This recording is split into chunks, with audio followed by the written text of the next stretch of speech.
네, 안녕하세요. 저스파입니다. 오늘은 우리나라에서 가장 많이 팔리는 세그먼트라고 할 수 있는 준대형 차의 신차가 나온다는 소식에 대해서 알아보도록 하겠습니다. 바로 K7의 풀체인지 소식인데요. 이번에는 조금 더 다양한 모습이 포착되었습니다. 어떤 모습이 포착되었는지 구독과 좋아요 먼저 부탁드리고요. 그럼 지금부터 영상 시작하도록 하겠습니다.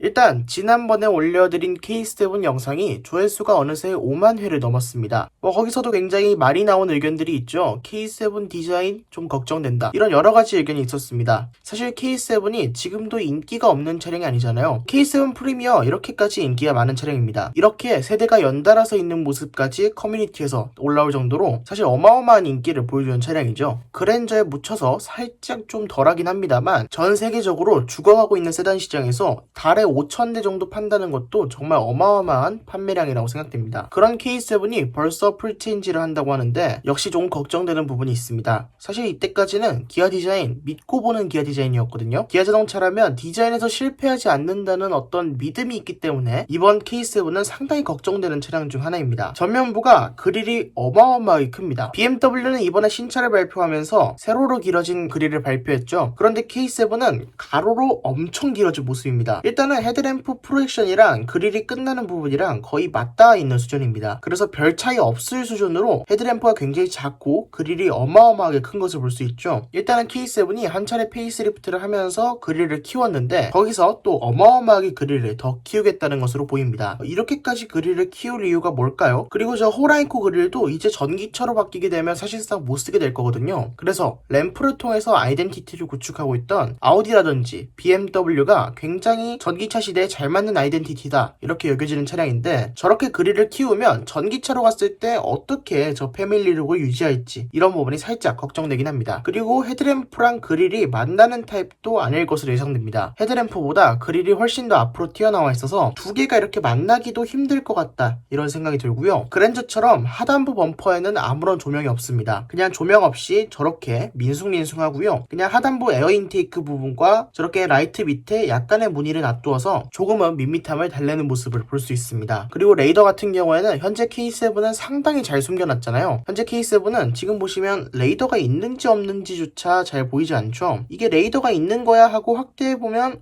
레이더가 있구나 이런 생각이 드는 정도인데 신형 K7은 딱 레이더가 있는 걸 알 수 있도록 하단부 에어 인테이크에다가 넣어놓은 모습을 볼 수 있습니다. 개인적으로 저는 레이더가 티가 나지 않는 것을 굉장히 선호하는 편이라서 저런 식으로 굳이 나 레이더다 이런 식으로 밝혀야 됐는지 저렇게 명확하게 디자인했어야 됐는지 이런 부분에 대해서는 약간 아쉬움이 남습니다. 레이더 처리에서만큼은 최소한 현대차가 더 낫지 않나 이런 생각이 듭니다.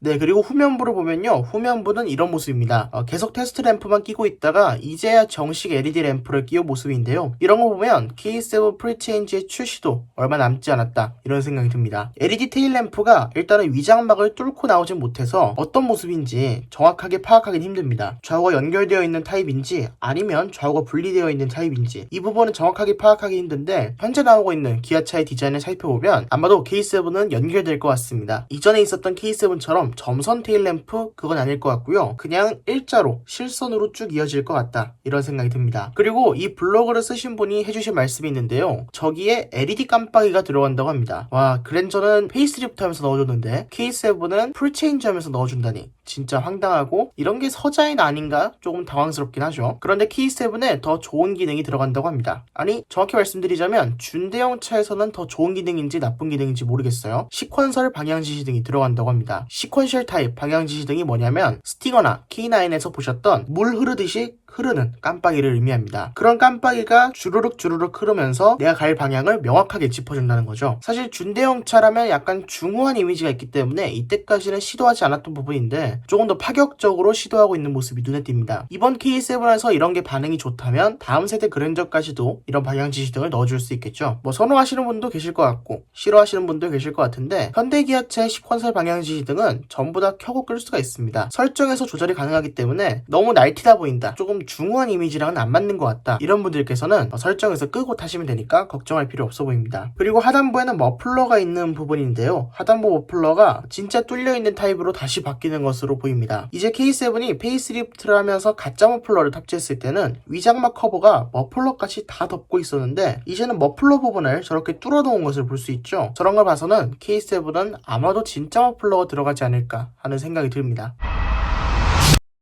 네, 마지막으로 살펴봐야 될 부분은 K7의 인테리어입니다. SAHM 블로그에서 제가 이 사진을 퍼왔는데요, 허락받고 퍼온 사진이니까 너무 걱정하지 않으셔도 됩니다. 많은 부분이 모자이크가 되어 있어서 조금 알아보긴 힘들지만 저와 함께 모자이크를 살짝 풀어헤쳐 보겠습니다. 일단은 기아 엠블럼이 변경된 모습을 볼 수 있습니다. 기아 엠블럼이 약간 흘린 기아 엠블럼으로 변경된 걸 볼 수 있으시죠? 정말로 K7부터 바뀐 엠블럼이 들어갈 예정인 것 같습니다. 심지어 개차라는 어플에서는 벌써 기아 엠블럼이 변경되어 있으니까 그 디자인을 참고하시면 다른 브랜드랑 비교했을 때, 다른 브랜드들과 비교했을 때 기아 로고가 얼마나 멋있는지, 또 기아 로고가 얼마나 별로인지도 파악해 보실 수 있을 것 같습니다. 기아 엠블럼 바뀌는 거 정말 대단한 일인 것 같습니다. 기아차 입장에서도 정말 수십억 원 혹은 수백억 원, 수천억 원을 들여서 바꾸는 일일 텐데 기아차 엠블럼이 못생겼다는 소비자의 평가를 듣고 저렇게 바꿔줄 정도라면 기아차 내부에서도 엠블럼 바꿔야 된다는 이야기가 많이 나오긴 했었던 모양입니다. 스티어링 휠 디자인은 정확하게 밑에 부분이 모자이크가 되어서 살짝 알아보긴 힘든데 아마도 3스포크로 보입니다. 아이오닉이나 과거에 i30에 적용되었던 그런 스티어링 휠이 적용될 것으로 보이는데요, 개인적으로 그 스티어링 휠 디자인을 굉장히 좋아했던 사람으로서 이번 K7의 핸들은 멋있을 것 같다, 이런 생각이 듭니다. 또한 제가 지난번에 테슬라 모델 3랑 약간 비슷할 것 같다라고 말씀드렸는데 테슬라 모델 3랑은 전혀 다른 모습이 될 것으로 보입니다. 일단은 우드 장식 위에 모니터가 얹어지는 건 맞습니다. 그리고 그 모니터가 와이드 타입으로 12.3인치, 12.3인치 두 개가 연결되는 것도 맞습니다. 그런데 테슬라 모델 3는 이렇게까지 우드 그레인이 티나게 있고 거기다 딱 얹어놓는 타입이 아니죠. 모니터가 별도로 붙는 형태인데 이거는 모니터와 우드 그레인이 하나로 된 듯한 그런 모습을 보여줘서 모델 3랑은 약간 분위기가 다르다고 볼 수 있습니다. 그리고 아래쪽에 이 화살표 있는 부분에는 아마도 에어벤트가 들어가는 것으로 보이고요, 에어벤트가 굉장히 아래쪽으로 내려온 모습을 볼 수 있습니다. 모니터를 저렇게 큰 걸 넣어야 됐기 때문에 에어벤트를 아래쪽으로 내린 거죠. 그랜저라든지 과거의 S클래스, E클래스, C클래스 같은 경우에도 와이드한 모니터를 얹게 되면 어쨌든 송풍구를 아래로 내릴 수밖에 없습니다. 사실상 저 정도가 최선의 위치였다, 이런 생각이 들 정도고요. 그래서 언젠가는 송풍구가 더 높아지는 세상이 오지 않을까, 이런 생각도 살짝 가지고 있습니다. 벌써 S클래스는 그런 식으로 넘어갔죠. 그리고 가운데 센터 페시아는 위치가 그렇게까지 변하지 않을 것으로 보입니다. 현재 K7 레이아웃을 그대로 따를 것으로 보이고요. 또한 변경되는 부분은 다이얼식 기어가 들어갈 것으로 예상됩니다. 네, 그럼 지금까지 K7의 실내 그리고 K7의 외관을 살펴봤는데요, 외관은 개인적으로 조금 걱정이 있습니다. 전면부 같은 경우에는 저게 과연 잘 나오는 디자인일까, 기아 자동차의 준대형차 이미지에 잘 맞을까, 이런 생각이 있고요. 후면부는 멋있게 나올 것 같긴 합니다. 그래서 사실 후면부는 별 걱정이 없는데 또 걱정되는 부분은 실내죠. 뭐 아무튼 기아 엠블럼까지 바꾸고 제대로 된 기아 자동차의 주력 라인업으로 나오는 차량이니만큼 많은 부분에서 신경 써서 디자인도 더 멋있게, 품질도 더 좋게 이렇게 만들어서 정말 그랜저 한번 이겨볼 수 있었으면 좋겠습니다. 그럼 지금까지 샤스파였습니다. 구독과 좋아요 부탁드립니다. 감사합니다.